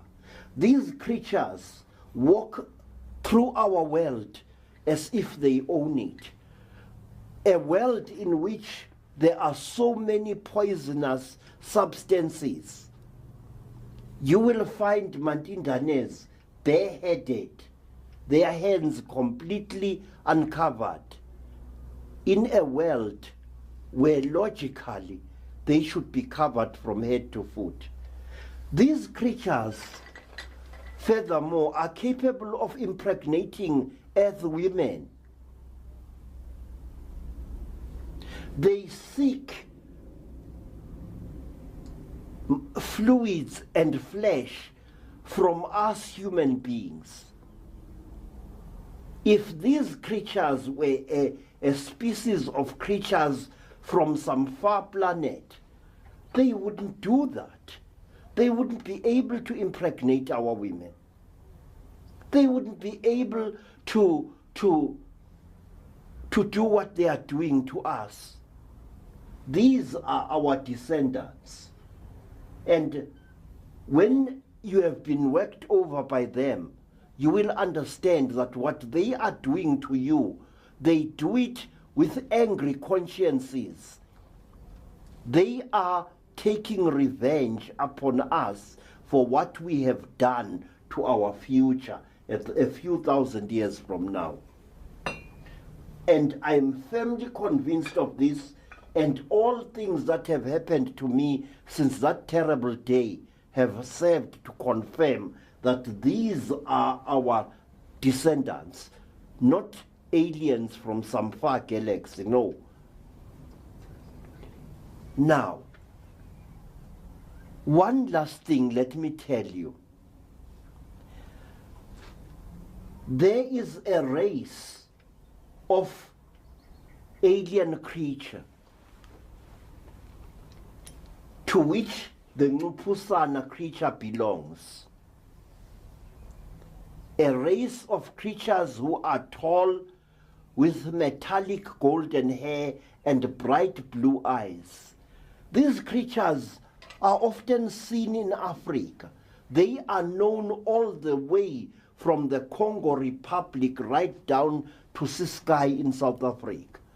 And black people of many tribes call these creatures by a strange name, a name by which they have known them for hundreds of years. The name Watende, Walende, or Wazungu, or Walungu, or Balungu. Now, when Africans met white people from Europe, they transferred to the white people the name by which they had known these blonde-headed, blue-eyed extraterrestrials. The name was Zungu, Watende, Walende, and Balungu, or Belungu. Now, what does the name Watende mean? It means the people of the whirlwind. So does the word Mzungu, which is used by many tribes in Zimbabwe and elsewhere to refer to white people. So does the Zulu word Mlungu or Umlungu. It means the righteous one of the whirlwind. Why? Because when a ship, a spacecraft belonging to these beings descends upon Earth, it does so at a fast spiraling rate. And as a result of this spiraling, it causes a whirlwind to form, which often damages African hearts. So you see, the black people first became acquainted with extraterrestrial white men and women before they met the real article. And what a meeting it was. Very explosive, as any history book will tell you. Thank you.